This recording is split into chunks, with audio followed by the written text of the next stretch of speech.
کہ مثلاً اگر آپ میں سے کسی سے یہ سوال کرے کہ غیبت بڑا گناہ ہے یا زنا بڑا گناہ ہے، تو عمومی طور پہ جواب یہی ملتا ہے کہ زنا بڑا گناہ ہے۔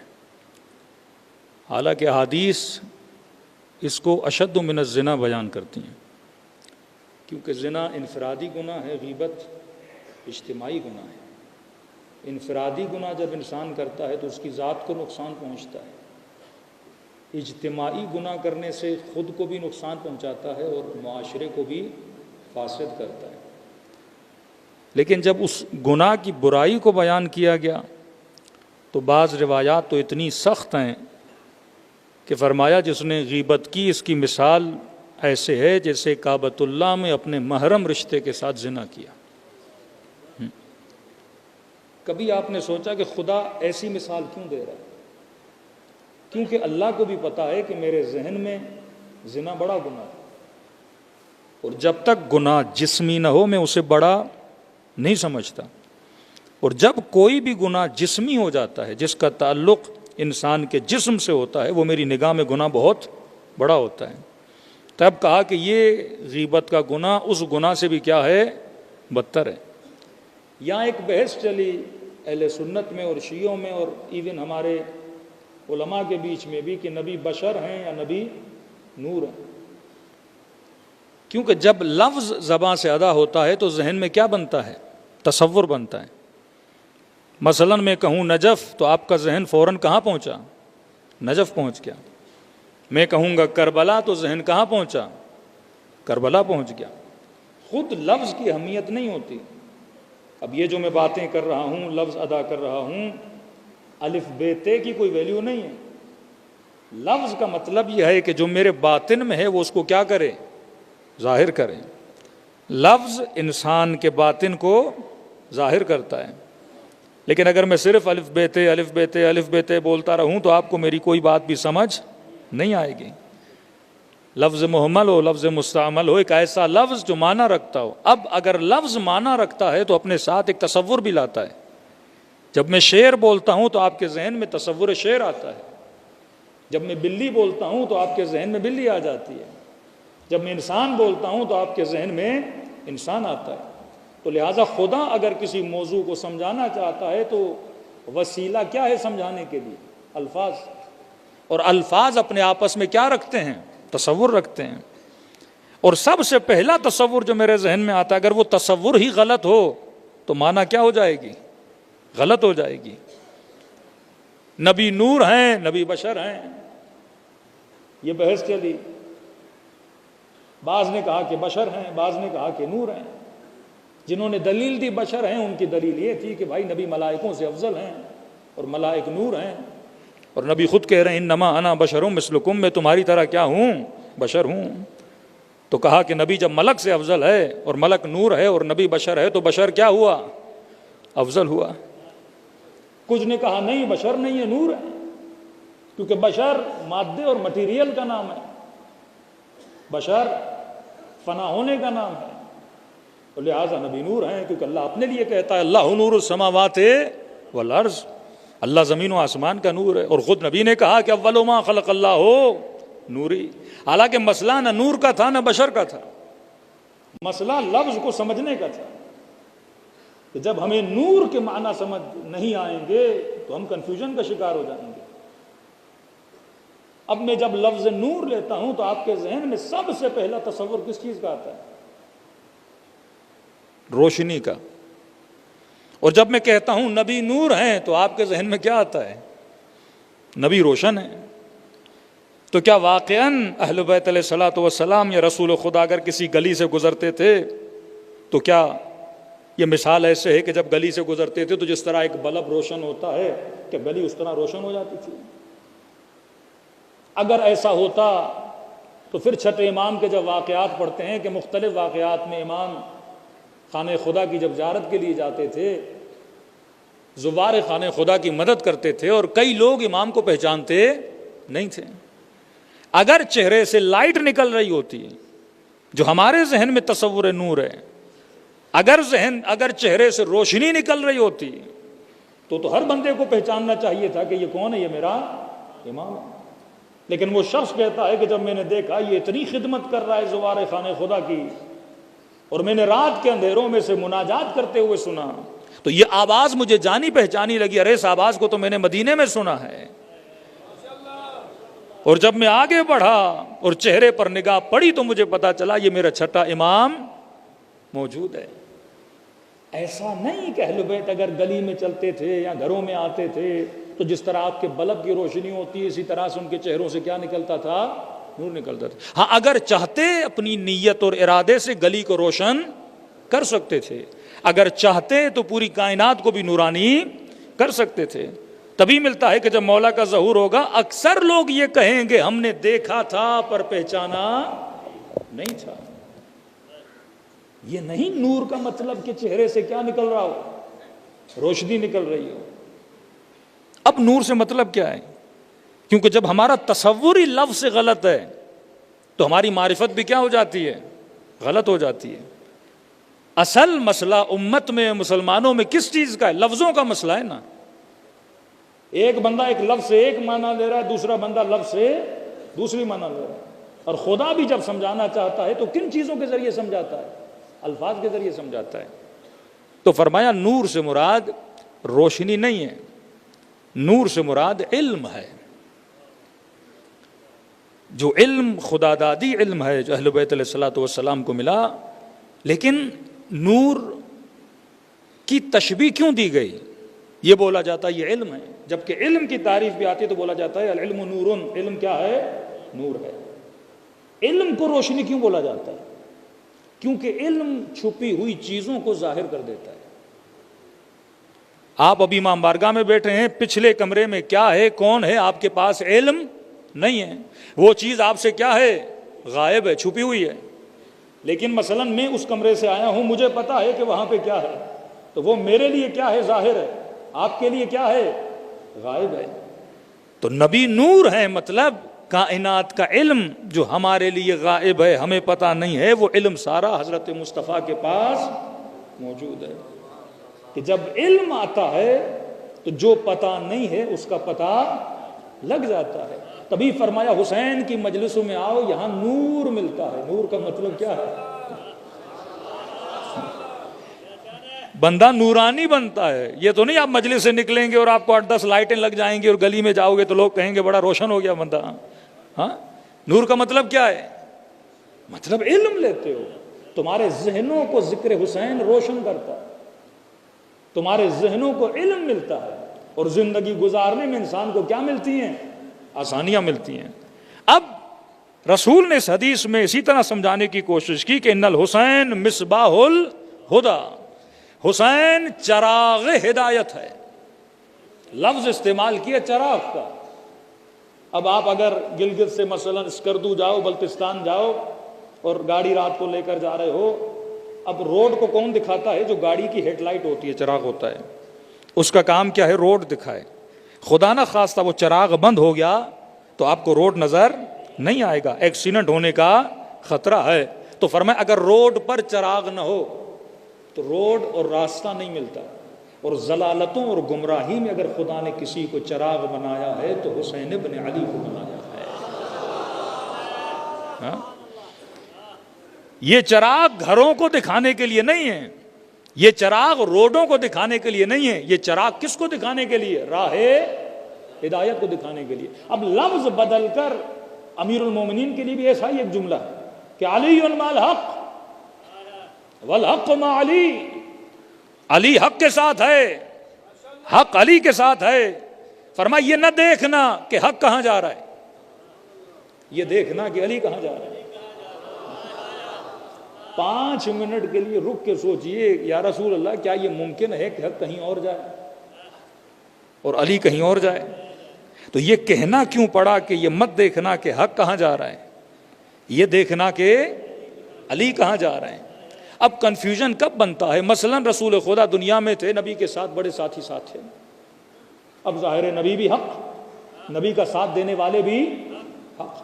اب رسول خدا دنیا سے چلے جاتے ہیں، ایک بڑا کنفیوژن کریٹ ہو جاتا ہے۔ جنگ جمل، ایک طرف علی ابن ابی طالب، دوسری طرف نبی کی زوجہ ہے۔ جنگ صفین، ایک طرف علی بن ابی طالب, دوسری طرف بقول مسلمان کاتب وحی ہے. اب امت کی نگاہ میں تو سارے حق ہیں نا, امت تو سب کو حق مانتی ہے نا بھائی. جنہوں نے قائد اعظم کا ساتھ دیا رائٹ اور لیفٹ, تو بندے سب کہتے تھے نا سب کیا ہیں, ظاہر ہے جنہوں نے ریولیوشن میں ملک بنانے میں ایک ساتھ دیا ہے تو سارے کیا ہیں, حق ہیں. اب رسول نہیں ہیں. یہ جو بدر میں رسول کے ساتھ, خیبر میں رسول کے ساتھ, خندق میں رسول کے ساتھ بڑے بڑے رشتے ہیں نبی کے ساتھ, کوئی صحابی ہے, کوئی زوجہ ہے. اب اچانک ایک سادہ سا بیچارہ عام سا مسلمان وہ تو کیا دیکھے کہ دو حق جو ہیں آپس میں لڑ پڑے. اس کو میں سمجھانے کے لیے اس طرح کہتا ہوں, بعض مومنین کہتے ہیں مولانا رمضان میں جب ہم ٹی وی کھولتے ہیں تو 4 5 مولوی بیٹھے ہوتے ہیں, ہاں 4 5 مولوی, اور آپس میں ایسے لڑتے ہیں جیسے مرغا لڑتا ہے. ہاں کہتے ہمیں پتہ ہی نہیں لگتا کہ واقعاً اتنا علم حاصل کرنے کے بعد جب ان کو ہی پتہ نہیں حق کیا ہے. مفتی ہیں, حافظ حدیث ہیں, کوئی حافظ قرآن ہے, لیکن پھر بھی آپس میں کیا کر رہے ہیں, لڑ رہے ہیں. اب نیچے جو بندہ دیکھنے والا ہے, کوئی ڈاکٹر ہے, کوئی انجینئر ہے, کوئی بیچارہ ٹیچر ہے, کوئی بیچارہ مزدور ہے, اس نے علم کس سے لینا ہے, مفتی اور عالم سے لینا. اب وہ ٹی وی پہ دیکھے کہ چاروں کے چاروں آپس میں کیا کر رہے ہیں, لڑ رہے ہیں, تو وہ بیچارہ پریشان ہو جاتا ہے نا, میں جاؤں تو کہاں جاؤں. یہی تم نے آج 4 دیکھے لڑتے ہوئے, مسلمانوں نے رسول کے بعد کئیوں کو دیکھا لڑتے ہوئے. ہاں اب ظاہر ہے عام سا مسلمان تو پریشان ہو جائے گا نا, میں جاؤں تو کہاں جاؤں. تو نبی نے فرمایا یہ مت دیکھنا حق کہاں جا رہا ہے. حق کا نعرہ لگانے والے بہت ہوں گے, اللہ کا نام لینے والے بہت ہوں گے, لیکن یہ نہ دیکھنا حق کا نام لینے والا کہاں جا رہا ہے, یہ دیکھنا کہ علی کہاں جا رہا ہے.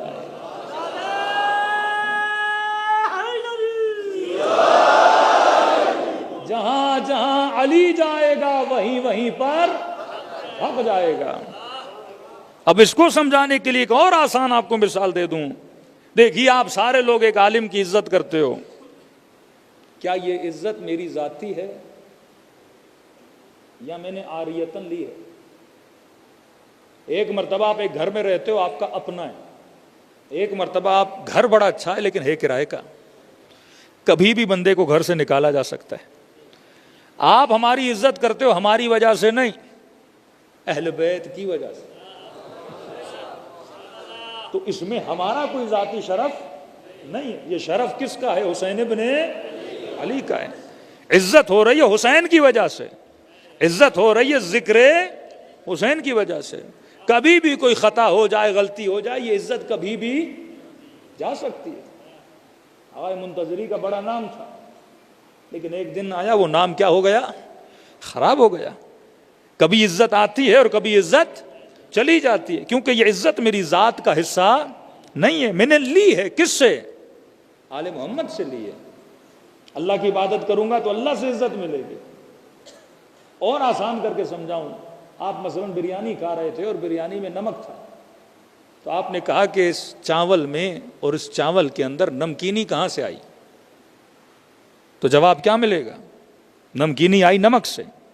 آپ نے پانی پیا, پانی میٹھا تھا, آپ نے کہا اس پانی کے اندر مٹھاس کہاں سے آئی؟ تو کسی نے کہا شہد سے آئی, شکر سے آئی. چاول میں نمکینی کہاں سے آئی؟ نمک سے آئی. چاول خود نمکین نہیں ہوتا, وہ نمک سے نمکینی لیتا ہے. پانی خود میٹھا نہیں ہوتا, وہ شہد یا شکر سے مٹھاس لیتا ہے. لیکن اگر کوئی جوان یہ پوچھے مولانا نمک کی نمکینی کہاں سے آئی, آپ بولو گے نمک کی نمکینی اس کے ذات کے اندر ہے. آپ بولو گے شہد کی مٹھاس کہاں سے آئی, شہد کی مٹھاس اس کے ذات کے اندر ہے. تو سب کسی نہ کسی سے حق لیتے ہیں, علی کی ذات کے اندر حق ہے.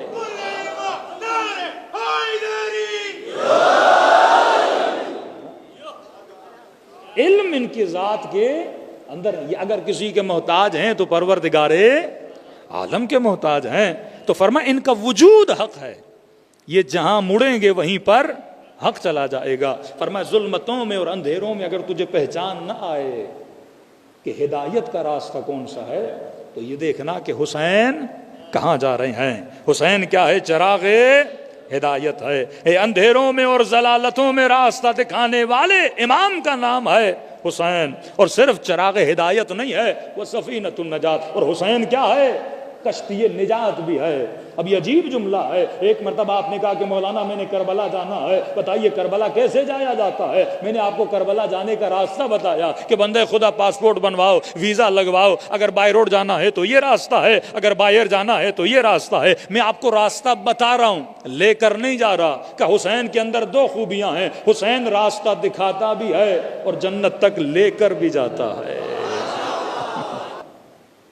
فرمایا یہ کشتی نجات ہے، یہ صرف راستہ دکھاتا نہیں ہے، یہ نجات کی کشتی ہے. یہ تجھے سوار کر کے اور معاشروں کے بھنور سے نکال کر جنت تک پہنچاتا بھی ہے. اور یہ وہی کشتی ہے جس میں آج مجلس حسین میں آپ آ کر سوار ہو گئے ہیں. لیکن سوار یہ ہے کہ بندہ ہمیشہ سوار رہے، یہ نہیں کہ مجلس کے بعد کشتی سے اتر کے چلا جائے. اگر ہمیشہ اس کشتی میں سوار رہو گے تو تمہارا راستہ بالآخر کہاں تک پہنچے گا؟ جنت تک پہنچے گا. اور اس کی دلیل یہ ہے کہ حر جب اس کشتی میں سوار ہوا تو حسین نے کہا حر تو دنیا میں بھی حر ہے اور آخرت میں بھی حر ہے. صلوات پڑھے محمد و آل محمد.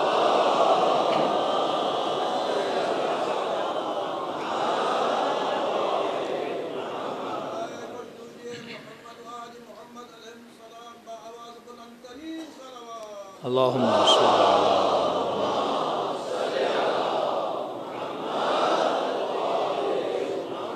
وعجل فرج. آواز اگر تھوڑی بڑھا دیں کیونکہ 3 دن میں پھر گلے کا ستیاناس ہو جائے گا اگر اس طرح رہا. صلوات پڑھے محمد و آل محمد پر.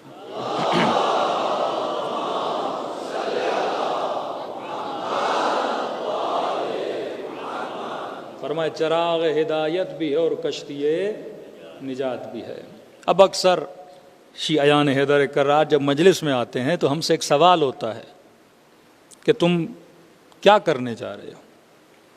تو عام طور پہ بیچارے زبان یہ جواب دیتے ہیں کہ بھائی ہم مجلس میں کربلا کا واقعہ سننے جا رہے ہیں، قصہ کربلا سننے جا رہے ہیں.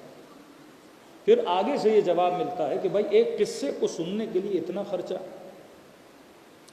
ایک قصے کو سننے کے لیے اتنا اہتمام کیا جائے کہ محرم آنے سے پہلے علم کا بننا، تابوتوں تعزیوں کا بننا، خطبہ کو بلانا، ذاکروں کو بلانا، نظر نیاز، کروڑوں روپے شیعہ خرچ کرتے ہیں.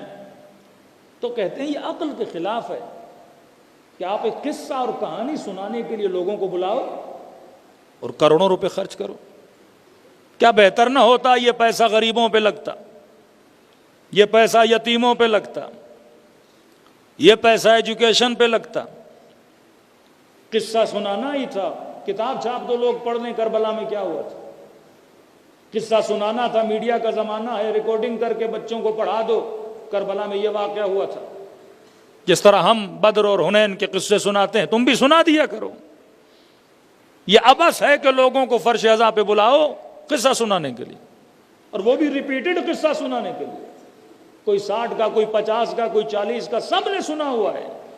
کربلا میں کیا ہوا تھا؟ کسی بھی شیعہ کو اٹھاؤ اور اسے پوچھو، امام حسین کی شہادت سنائے گا، علی اکبر کی شہادت سنائے گا، جناب علی اصغر کی شہادت سنائے گا. علماء فرماتے ہیں کبھی یہ نہ کہا کرو کہ کربلا قصہ ہے، کبھی یہ نہ کہا کرو کہ کربلا واقعہ ہے. ہم نسلوں کو یہاں پہ قصہ سنانے کے لیے نہیں بلاتے. کربلا ایک تہذیب کا نام ہے، کربلا ایک تحریک کا نام ہے، کربلا ایک ریولیشن کا نام ہے، کربلا ایک تمدن کا نام ہے. قصے سنانے کے لیے نہیں بلاتے. نہ ہی قرآن مجید میں پروردگار عالم تجھے قصے سنا رہا ہے. کبھی یوسف کا قصہ، کبھی نوح کا قصہ. جب یہ باتیں اگر قصہ سنانا ہوتا تو خدا بڑا ڈیٹیل میں بتاتا. آخر میں کہتا ہے وَاعْتَبِرُوا يَا أُولِي الْأَلْبَابِ. میں کہانیاں نہیں سنا رہا، میں تجھے تاریخ کے تجربوں کا بتا رہا ہوں تاکہ تو عبرت حاصل کرے. امیر المومنین فرماتے اللہ نے زندگی علی کو کم دی، لیکن علی نے گزشتہ امتوں کی زندگیوں کو پڑھ کے ان ساری امتوں کا تجربہ علی کے پاس موجود ہے. عقل مندے کی نشانی. کربلا تہذیب کا نام ہے، یہاں قصہ سنانے کے لیے نہیں بلاتے. بچوں کو بڑوں کو فرش عزا پہ بٹھا کر ہم مکتب اہل بیت کی تہذیب سکھاتے ہیں، ہم فکر حسین ان کے ذہنوں میں منتقل کرتے ہیں، ہم یہاں پر آ کر ادب عباس سکھاتے ہیں، ہم یہاں پہ آ کر عفت زینب بتاتے ہیں، ہم یہاں پہ آ کر شجاعت علی اکبر کا ذکر کرتے ہیں، تاکہ ان جوانوں میں وہ کربلا کی تہذیب پیدا ہو جائے۔ تبھی آیت اللہ فلسفی کہتے ہیں جب ایران کے کچھ اہل سنت کے علاقوں میں گئے اور وہاں پہ دیکھا کہ بے راہ و روی بہت بڑھتی جا رہی ہے، بے دینی بہت بڑھتی جا رہی ہے، انہوں نے علماء اہل سنت کو جمع کیا اور امر بالمعروف پہ بڑی تاکید کی کہ کیا ہوا، مسجدوں میں رش کم ہے، حجاب کم ہوتا جا رہا ہے، معاشرے میں فسق بڑھتا جا رہا ہے، تو علماء امت تبلیغ کیوں نہیں کرتے، لوگوں کو راہ راست پہ کیوں نہیں بلاتے، مسجدیں تجھے بنا کر دی ہیں، جمعے تمہارے پاس ہیں، لاؤڈ اسپیکرز تمہارے پاس ہیں، کیوں نہیں کرتے؟ آغا فلسفی کہتے ہیں جب میں نے آدھے گھنٹے تقریر کی اور تقریر ختم ہوئی، ایک عالم اہل سنت کھڑا ہو گیا، کہنے لگا آغا فلسفی جو نعمت آپ کے پاس ہے وہ نعمت ہمارے پاس نہیں ہے۔ آغا فلسفی خدا کی قدر جانو، جو نعمت تمہارے پاس ہے وہ ہمارے پاس نہیں ہے۔ آغا فلسفی نے کہا کیا کہنا چاہتے ہو؟ کہ بڑی مشکل سے ہم لوگوں کو جمعے میں بلاتے ہیں، وہ بھی پیر سن لوگ آتے ہیں، خواتین ہمارے یہاں جمعے میں نہیں آتی، تھوڑی بہت تبلیغ کر لیتے ہیں، ڈیلی نماز میں اتنے لوگ نہیں آتے۔ کہ تم شکر خدا کرو کہ خدا نے تجھے حسین جیسی نعمت عطا کی ہے، کسی قوم کے پاس یہ نعمت نہیں ہے کہ ہر عمر کا بندہ فرش عزا پہ بیٹھا ہوتا ہے، جوان بھی ہے، بوڑھا بھی ہے، آفیسر بھی ہے، خواتین بھی ہیں، بچے بھی ہیں۔ فرمایا یہ تہذیب ہمارے پاس نہیں ہے، یہ نعمت خدا نے تم شیعوں کو دی ہے۔ ایک سیاسی پارٹی جلسہ بھی کرنا چاہے، 20 گاڑیاں، پیسوں کی لالچ، کھانے کی لالچ لوگوں کو دے کے بلاتی ہے، لیکن فرمایا تم شیعوں کے یہاں محرم کا چاند نظر آتا ہے، ہاں زیادہ اعلان کرنے کی ضرورت نہیں پڑتی، بس یہ بولا جاتا ہے کہ زہرا کے لال حسین کی مجلس ہے، کہ لوگ گھروں سے نکل کر جوق در جوق تمہاری امام بارگاہوں میں آتے ہیں، واللہ یہ نعمت ہمارے پاس نہیں ہے۔ تو جب نعمت بڑی ہے تو انسان کی ذمہ داری بھی کیا ہو جاتی ہے؟ بڑی ہو جاتی ہے۔ تو یہ مت کہنا کہ کربلا قصہ ہے، کربلا ایک تہذیب ہے، کربلا ایک اصول ہے، کربلا زندگی گزارنے کا طریقہ ہے۔ جب تک اس کربلا کو سمجھو گے نہیں تب تک انسان کی زندگی بدلتی نہیں ہے۔ اور کربلا کا ہر کیریکٹر اس کا کربلا میں ہونا ضروری تھا، واللہ اگر ہر کربلا میں نہ ہوتا تو کربلا کامل نہ ہوتی، کربلا میں اگر جون نہ ہوتا تو کربلا کامل نہ ہوتی، کربلا میں اگر وہب نہ ہوتا تو کربلا کامل نہ ہوتی، کربلا میں اگر زہیر نہ ہوتا تو کربلا کامل نہ ہوتی۔ یہ ہر کریکٹر جو کربلا میں موجود ہے یہ انسان کی زندگی کو بدلنے کے لیے کافی ہے۔ 5 منٹ کے لیے تصور کریں، اگر کربلا میں ہر نہ ہوتا تو عزادار مجلس حسین میں کس بخشش کی نیت لے کر آتا؟ یہ ہر کا کردار ہے کہ انسان کو امید ملتی ہے کہ حسین کی مجلس میں جاؤ، جب حسین ہر کو سینے سے لگا سکتے ہیں تو میرے گناہوں کو بھی بخش کے سینے سے لگا سکتے ہیں۔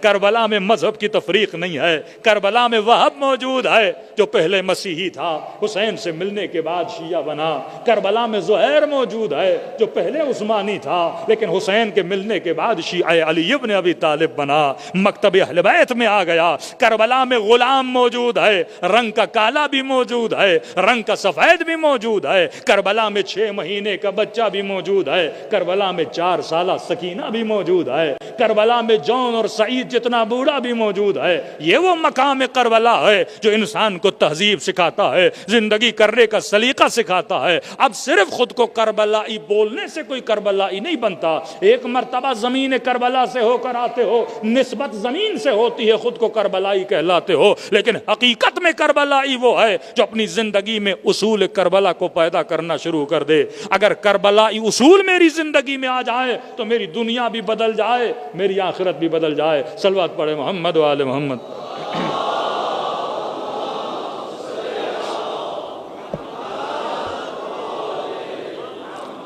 وَعَجِّلْ فَرَجَهُمْ۔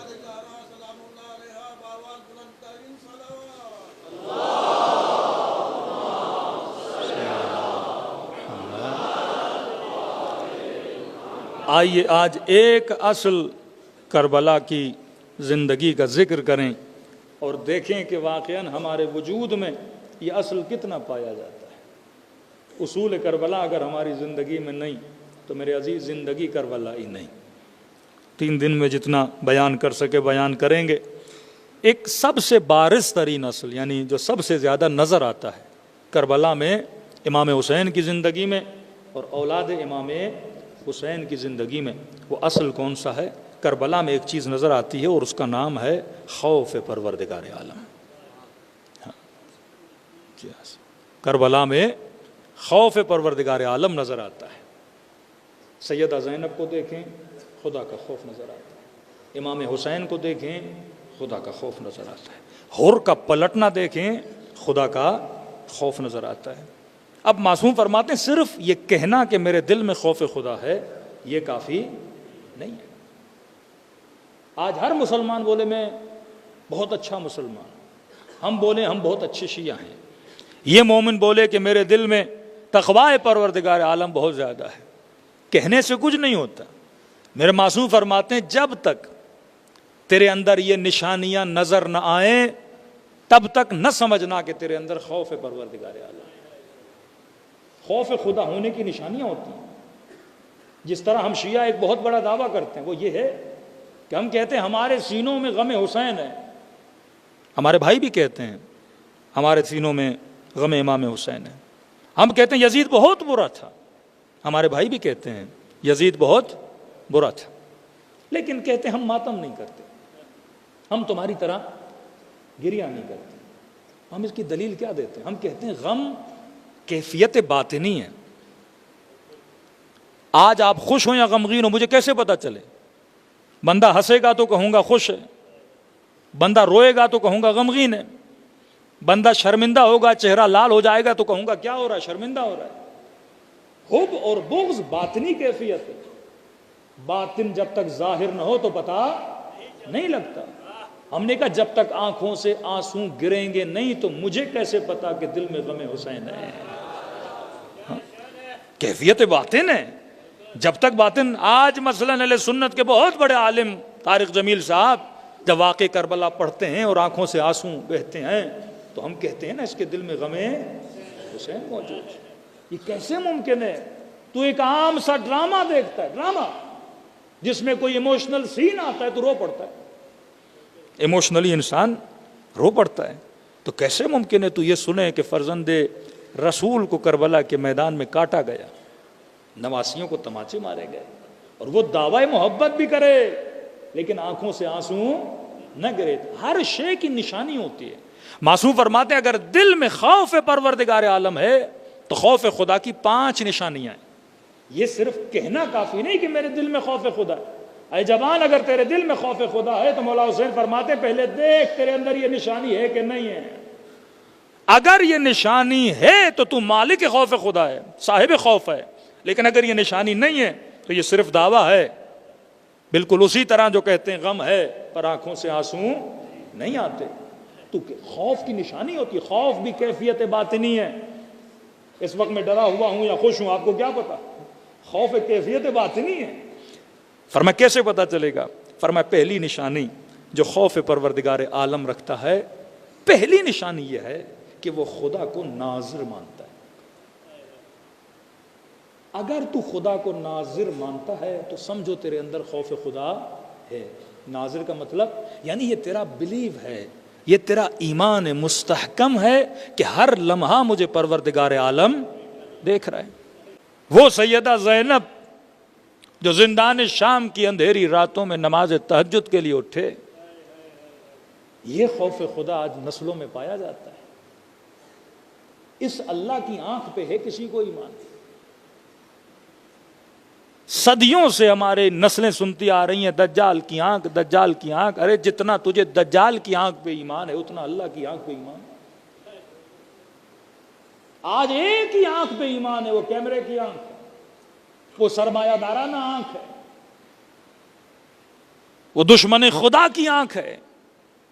ہم یہ دیکھتے ہیں کہ وہ نہ دیکھ لے اور اس کی اطاعت میں سب کچھ کرنے کے لیے تیار ہے. لیکن کسی نے اللہ کی آنکھ کو دیکھا کہ واقعاً اس 60-70 سال کی زندگی میں خدا کی آنکھ تجھے دیکھ رہی ہے.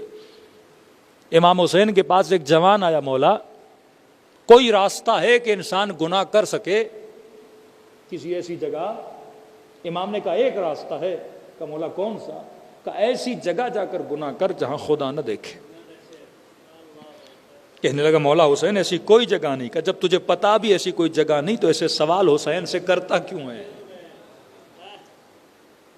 یہ ایمان قوی ہونا چاہیے کہ پروردگار عالم کی آنکھ مجھے ہر جگہ کیا کر رہی ہے؟ دیکھ رہی ہے. ایک چرواہا اپنی بکریاں لے کے چرانے کے لیے گیا. 800-900 بکریاں. کچھ جوان بھی پکنک کے لیے جنگل میں سیر کے لیے نکلے. ان کو شدید بھوک لگی. جوانوں کی نگاہ چرواہے پر پڑی. دیکھا 1000 سے زیادہ بکریاں ہیں. چرواہے کو کہا کہ ایک بکری دے، تجھے جتنے پیسے چاہیے ہم سے لے لے.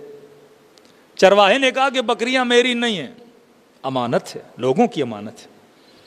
کہا چرواہے کون سی بڑی بات ہے، ایک بکری دے دے، 1000 بکریاں ہیں، سبوں کی تعداد میں مالک کو کیا پتا چلے گا کہ ایک کم ہو گئی ہے؟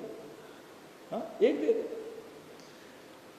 اس نے کہا نہیں، اگر پتا چل گیا تو میں پھنس جاؤں گا. کہ دیکھو اگر پتا چل گیا تو بول دینا کوئی بھیڑیا آیا تھا اور بکری کھا کے چلا گیا. یوسف کے بھائیوں نے جب یوسف کو کنویں میں پھینکا نا تو انہوں نے پلاننگ کی. شیطان آپ کو بڑی اچھی پلاننگ بتاتا ہے. بیٹا گھر آنے میں دیر کرتا ہے، باپ پوچھتا ہے کہاں تھے؟ بابا دوست کا ایکسیڈنٹ ہو گیا تھا. پھر دوست کو فون کیا، مثلاً پتا چلا، پھر کوئی اور بہانہ بھی ڈھونڈ لیتا ہے. یعنی اسٹیپس بناتا ہے. یہ پوچھے گا تو یہ بولوں گا، وہ پوچھے گا تو وہ، یہاں پکڑا گیا. ہر چیز کے لیے ایک جواب ڈھونڈتا ہے. اپنی چوریوں کے لیے جواب ڈھونڈتا ہے، اپنے گناہوں کے لیے جواب ڈھونڈتا ہے، اپنی خطاؤں کے لیے جواب ڈھونڈتا ہے. کب پتہ نہیں لگے گا، پتہ لگ گیا تو کیا بولنا؟ بھیڑیا کھا گیا. چرواہے نے کہا بارک اللہ، شاباش، بڑے تیز ہو، تم نے سب کے لیے جواب ڈھونڈا ہے، لیکن یہ تو بتا فَأَيْنَ اللَّهُ، اللہ کے لیے بھی کوئی جواب ہے؟ لوگوں کے لیے تو تم نے بڑے جواب ڈھونڈے ہیں. یہاں پھنسوں گا تو یہ وکیل کروں گا، وہاں پھنسوں گا تو وہ وکیل کروں گا، لیکن اللہ کے لیے کون سا جواب ڈھونڈا ہے؟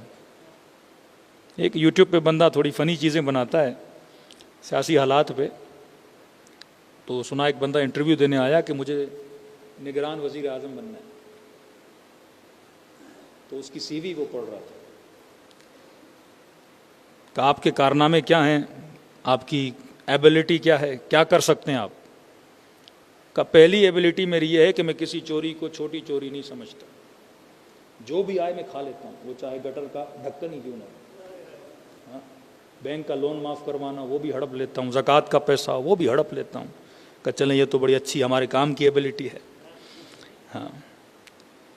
کہا کہ اگر آپ رنگے ہاتھوں پکڑے جاؤ پھر کیا کرو گے؟ کہ صاف مکر جاؤں گا. کہ نہیں پکے ثبوت ہوں پھر کیا کرو گے؟ کہ جج خریدوں گا. کہ جج ایماندار ہو پھر کیا کرو گے؟ کہ بیمار پڑ جاؤں گا، جان چھوٹ جائے گی.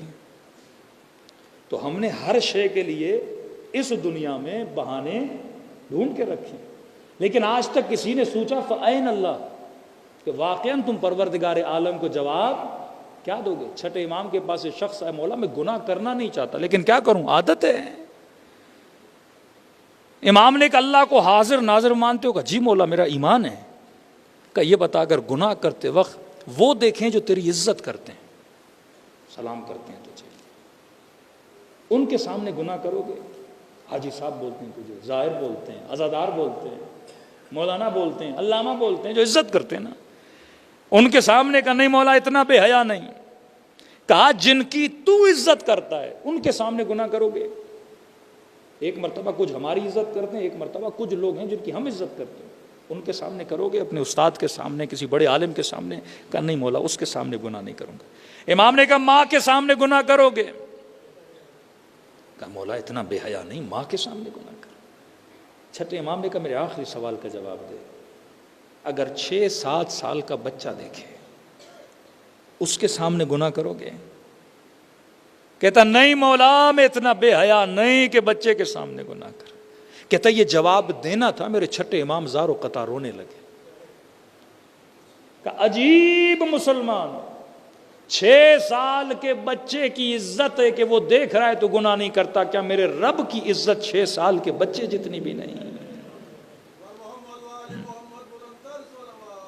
اللہم صلی اللہ،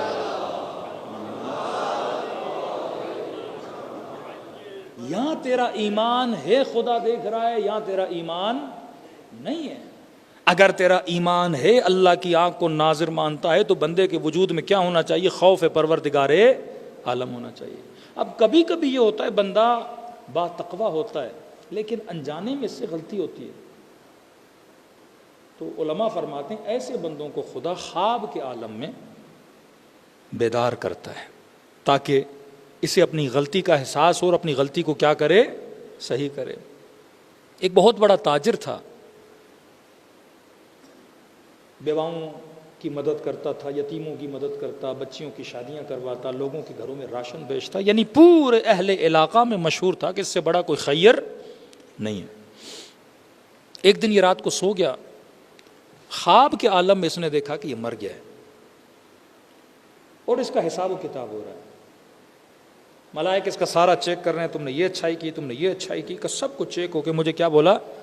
اب آپ فری ہو جنت میں جانے کے لیے، آپ کا حساب کلیئر ہے۔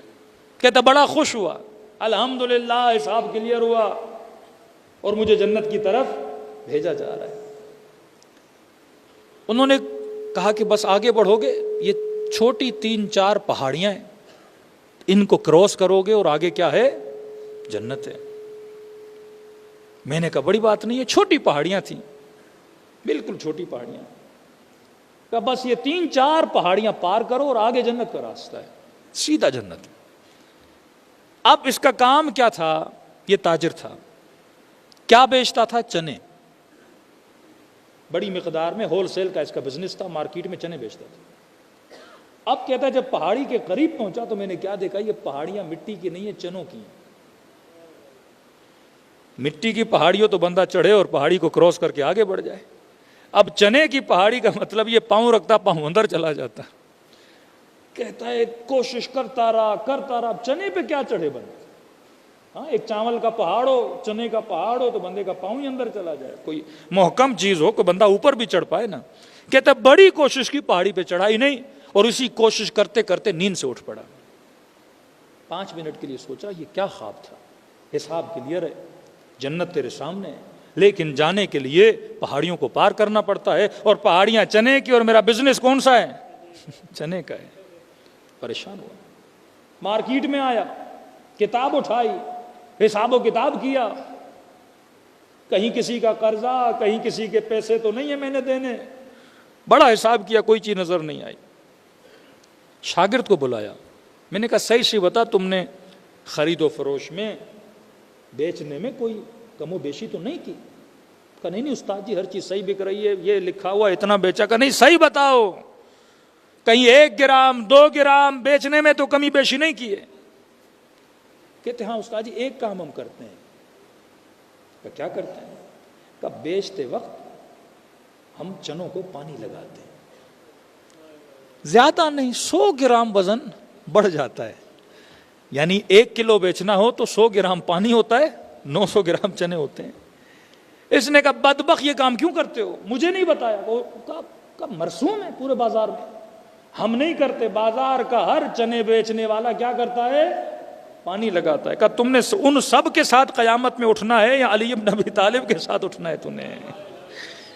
تمہارا امام کون ہے؟ عوام تمہارے امام ہے یا علی بن ابی طالب؟ یہ زمانہ تیرا امام ہے یا حجت خدا تیرا امام ہے؟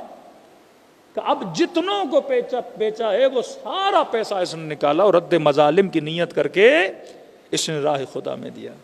یہ مت سمجھو اللہ کی دربار میں حساب و کتاب نہیں ہے۔ اللہم صلی علی محمد مثقال ذرۃ خیرا یرہ مثقال ذرۃ شرا یرہ۔ ذرے ذرے کا خدا حساب لیتا ہے۔ حقوق الناس اگر انسان کے گلے پر ہیں، کربلا کا میدان ہے، وہ لوگ جو امام حسین کی مدد کرنے آئے، امام نے فرمایا اگر کسی کے سر پر کسی کا دین ہے تو پہلے جا کے ادا کرے، پھر حسین کی مدد کرے۔ کسی کا قرضہ کسی کے سر پر ہے، کسی کے پیسے کسی کے سر پر ہے، پہلے جا کے ادا کر، پھر حسین کی مدد کر۔ کسی نے کہا مولا حسین ایسا نہ ہو میں جاؤں اور آتے آتے دیر ہو جائے۔ امام نے فرمایا اگر یہ مسئلہ ہے تو جلدی جا، کسی کو اپنا وکیل بنا کے واپس آ، کہ تیرے مرنے کے بعد بھی کیا کرے، تیرا قرضہ ادا کرے۔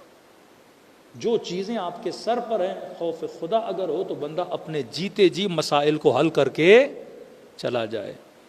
ایران میں ایک بندہ مر گیا، اس نے وصیت لکھی کہ میری اتنی نمازیں قضا ہیں، اتنے پیسے قضا نمازوں کے لیے، اتنے پیسے قضا روزوں کے لیے، اتنا قرضہ فلاں کے لیے ہے، یہ پیسے دیے جائیں۔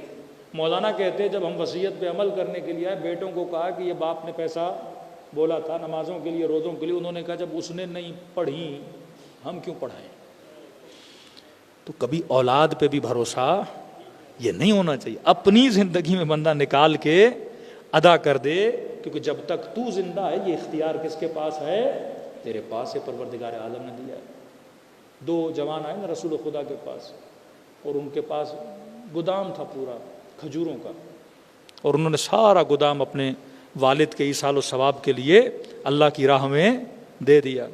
رسول جب اس گودام میں آئے تو زمین پر ایک دو کھجوریں پڑی تھیں، نبی نے وہ کھجوریں اٹھائیں، کہا اگر اپنی زندگی میں یہ دو کھجوریں اپنے ہاتھ سے دیتا تو اس کا ثواب جو کچھ تم نے دیا ہے اس سے زیادہ ہوتا، جو آپ خود کرتے ہو اس کا ثواب بہت زیادہ ہوتا ہے۔ تو انسان اپنے وجود میں خوف خدا بنائے، حر اگر حر بنا اسی خوف خدا کی وجہ سے۔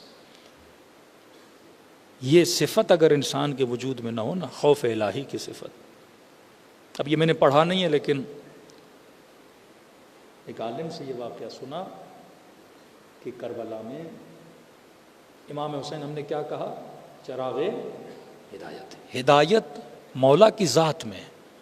اب یہ نہیں کہ سامنے والا کون ہے، ان کا کام ہی کیا ہے، ہدایت دینا۔ کہتے ہیں شمر جب مولا کے سینے پہ سوار تھا، اس وقت بھی مولا کی کوشش تھی کہ شمر کو اپنی طرف کیا کریں، متوجہ کریں، کہ شمر دیکھ تو کس کے سینے پہ سوار ہے، اس چہرے کو غور سے دیکھ، یہ کس کا چہرہ ہے۔ کہ مجھے نہیں جانتا میں کون ہوں، میں تیری نبی کی بیٹی کا بیٹا حسین۔ تو اس وقت بھی اس نے کہا کہ حسین جانتا ہوں کون ہوں۔ کہ شمر تیرا مقصد کیا ہے، کہ مقصد آپ کا قتل ہے۔ امام نے فرمایا میرے بدن کو دیکھ، اتنے زخم آئے، اگر تو تھوڑی دیر کے لیے کھڑا ہو جائے خون بہے گا اور خود بخود میری روح پرواز کر کے نکل جائے گی۔ قتل ہی تیرا مقصد ہے حسین، ویسے ہی دنیا سے چلے جائیں گے، لیکن اپنے ہاتھوں کو حجت خدا کے قتل سے رنگین نہ کر، کیونکہ ہر خطا کی معافی ہے پر قتل حسین کی معافی نہیں ہے۔ یہ گناہ بہت بڑا ہے۔ پھر بھی باز نہ آیا۔ کہتے ہیں جب اس نے خنجر چلایا تو وہ خنجر امام حسین کا گلا کاٹ نہیں رہا تھا۔ کہنے لگا حسین یہ گلا کیوں نہیں کٹ رہا؟ کہ یہ وہ جگہ ہے جہاں پہ میرے نانا بوسہ دیا کرتے تھے، یہ وہ جگہ ہے جہاں میری اماں زہرا بوسہ دیا کرتی تھی۔ میں نے پڑھا نہیں، یہ میں نے سنا ہے، لیکن یہ بات دل کو چھوئی تب جب میں نے یہ جملہ امام زمانہ سے سنا کہ میرا سلام ہو کربلا کے اس شہید پہ جس کی گردن کو پیچھے سے کاٹا گیا۔ آخر تک کوشش کر رہے تھے کیونکہ چراغ ہدایت۔ جب حر مولا کی خدمت میں آیا، آنکھوں پہ پٹی ہاتھوں میں رسی، امام نے فرمایا حر آنکھوں پہ پٹی کیوں باندھی ہے؟ کہ مولا اے کاش اندھا ہو جاتا پر مولا کی آنکھوں میں آنکھیں ڈال کے نہ دیکھتا۔ اور ہاتھوں میں رسی کیوں باندھی ہے؟ فرمایا کاش مولا ہاتھ کٹ جاتے پر آپ کی لجا میں فرس میں ہاتھ نہ ڈالتا۔ حسین کہتے آجا میرے سینے سے لگ جا، نہیں کہا بھیا حر حسین کے سینے سے لگ جا۔ جب کوئی معافی مانگ کر ان کے در پہ آتا ہے، یہ قریبی ترین رشتے میں اس کو پکار کے اپنے سینے سے لگاتے ہیں. اب خوف اتنا ہر کے وجود میں کہ امام نے کہا بھیا اور میرے سینے سے لگ جا, بشارت دی اور تجھے جنت مبارک ہو. لیکن تاریخ لکھتی اور روتا رہا. کہ مولا آپ نے معاف کیا, کہا حسین معاف کیا. کہ مولا اگر اجازت ہو میں زہرا کی بیٹیوں سے معافی مانگ لوں. کہ اور اس پورے گھرانے کا اخلاق ہے کہ اگر میں نے معاف کیا تو سمجھو میری بہنوں نے معاف کیا. کہ مولا سکون نہیں مل رہا, اجازت دے میں خود معافی مانگوں. جب امام نے پوچھا اور اتنا اصرار کیوں کر رہا ہے, کہتا ہے مولا جب آپ کا راستہ روکا تھا نا, مجھے کچھ اماریوں سے کچھ بیبیوں کے رونے کی آواز آ رہی.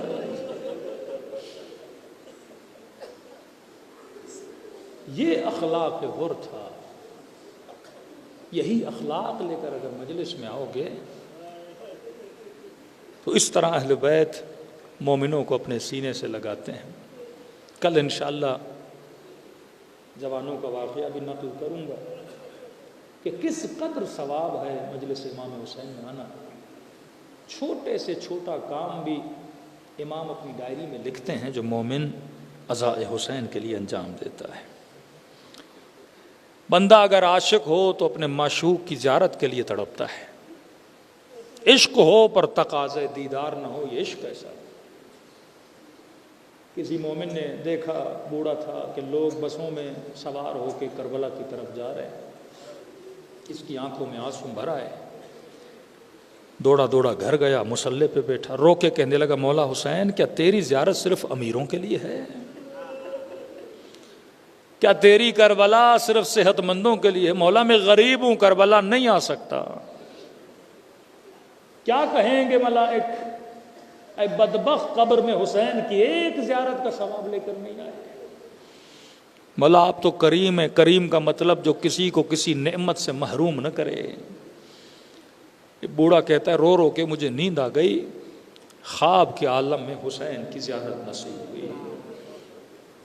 فرمائیے مت کہنا کہ ہم کریم نہیں ہیں, وہ میری زری کی زیارت کے لیے گئے ہیں, حسین اپنے چہرے کی زیارت کرانے تیرے خواب میں آیا ہے. کہ سن میرے زائر, زندگی میں ایک بار بھی اگر آ سکتا ہے میری کربلا ضرور آنا, کیونکہ مرنے کے بعد جب اس کے ثواب کو دیکھو گے نا تو بڑا پچھتاؤ گے. کہ کاش اپنا پیسہ میں حسین کی زیارت پہ لگاتا. لیکن اگر نہیں آ سکتے تو ہم کریم ہیں. جب قم کے عالم نے امام زمانہ سے شکوہ کیا نا کہ مولا آپ کریم ہیں, کریم کا مطلب نعمت سے محروم نہ کرے, مولا ہم ہر معصوم کی قبر کی زیارت کر رہے, ہم شیعوں نے کیا بگاڑا کہ سیدہ فاطمہ کی قبر کی زیارت کا ثواب نہیں لے پا رہے ہیں.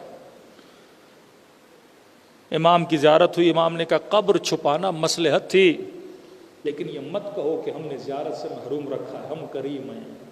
جس نے فاطمہ کی قبر کی زیارت کا ثواب لینا ہے وہ قم میں معصومہ کی زیارت کر لے. امام حسین نے فرمایا ہم کریم ہیں. فرمایا اگر نہیں آ سکتا کربلا تو فرمایا خلوص دل سے مجھ حسین کو سلام کیا کرو. مولا ایک سلام کروں گا ثواب زیارت مل جائے گا. فرمایا جب سلام کرو اور نہ چاہتے ہوئے اگر آنکھوں میں آنسو آ جائیں. ایک مرتبہ آدمی چاہ کر روتا ہے, ایک مرتبہ پتہ نہیں لگتا, خود بخود آنسو آنکھوں سے جاری ہوتے ہیں. فرمایا اگر یہ کیفیت تیرے اوپر آئے تو یہ مت سمجھنا یہ تیرے آنسو ہیں, حسین نے تجھے تیرے سلام کا جواب دیا ہے. مجلس حسین, ثواب زیارت حسین کمانے کے لیے دلوں کو کربلا لے کر چلیں, سلام کریں اپنے مولا پر, اور کوشش کریں کہ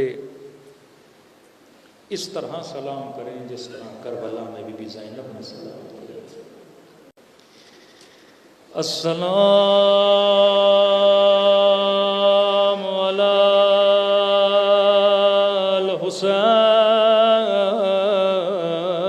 الحسین وعلی علی ابن الحسین. سب مل کے وعلی اولاد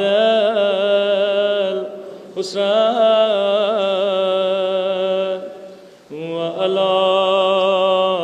اصحاب، آواز بڑھا دیں بار دیگر، السلام علی الحسین وعلی علی ابن وعلی اولاد الحسین وعلی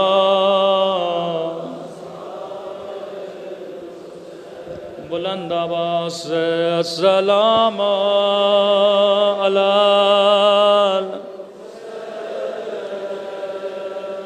وعلی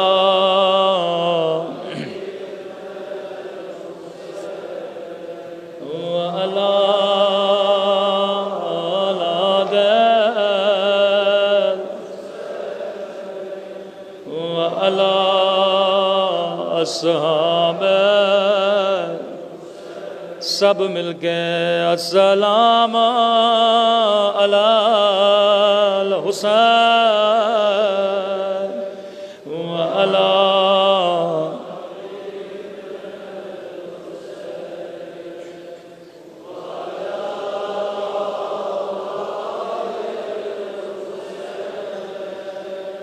وعلی اصحاب، میرا سلام ہو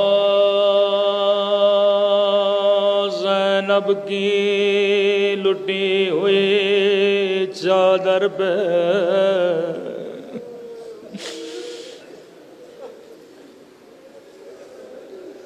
میرا سلام ہو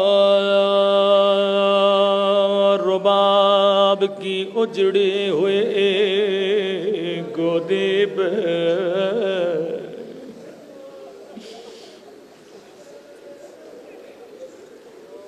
آپ نے کئی ذاکروں کے مصائب سنے ہوں گے،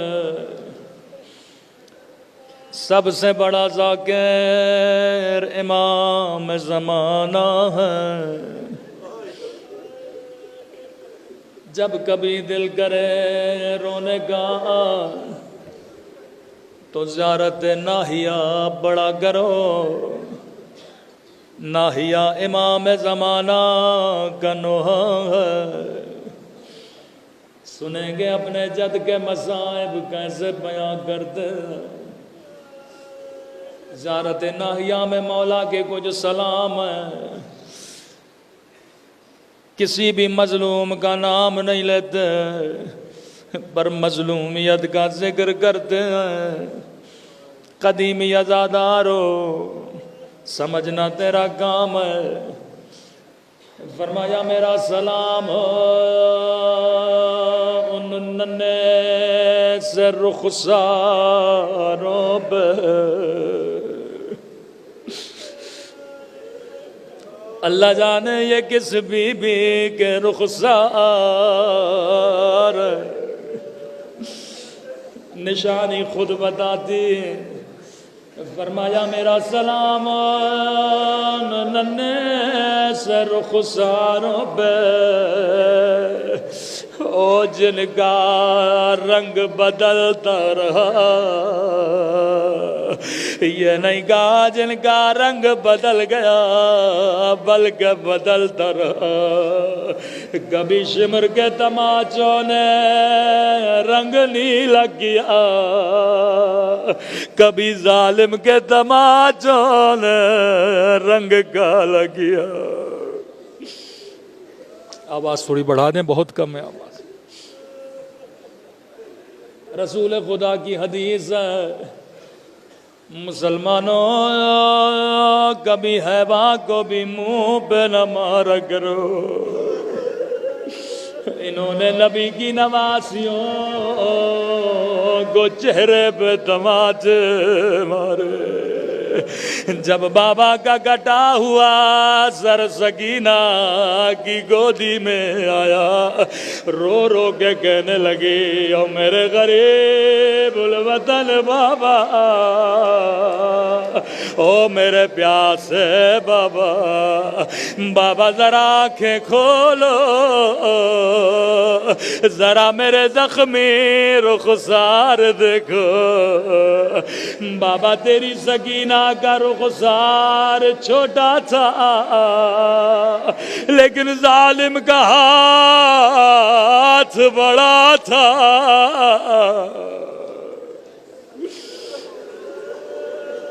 میں قربان ننھی سی بچی کی مظلومیت میں، فرمایا میرا سلام ان ننھے سے رخساروں پہ جن کا رنگ بدلتا رہا۔ اگلا سلام اس سے بھی درد بھرا سلام ہے، فرمایا میرا سلام ان زخمی کلائیوں پہ جنہیں رسیوں سے باندھا گیا تھا۔ اللہ جانے یہ کس بیوی کی کلائیاں ہے۔ کسی عالم نے کہا یہ زینب کے بندے ہاتھ ہیں۔ میں نے کہا کربلا میں بی بی زینب پہ بڑے بڑے مصائب آئے، بی بی نے تازیانے کھائے، نو کے نیزہ سے ظالم نے سیدہ کو کئی مرتبہ مارا، لیکن امام زمانہ نے وہ مصیبت یاد نہیں کی بلکہ سیدہ کے بندھے ہوئے ہاتھوں کو یاد کیا۔ اللہ جانے یہ کیسی مصیبت تھی۔ جب میں نے یہ روایت پڑھی بات سمجھ میں آ گئی۔ راوی کہتا ہے 11 محرم کو او زینب اونٹ سے آئے سے گری جیسے عباس گرے تھے۔ شاید کوئی جوان کہے مولانا یہ آپ نے کیا پڑھا؟ ارے زینب کے تو بازو سلامت تھے، عباس کے بازو سلامت نہیں تھے۔ میں نے کہا جواب میں نہیں دوں گا۔ امام زمانہ فرماتے ہیں میرا سلام ہو میری ان پھپھیوں پہ اور جن کے بازو ان کی گردن سے بندھے تھے۔ او زینب ایسے گری جیسے عباس گرے تھے۔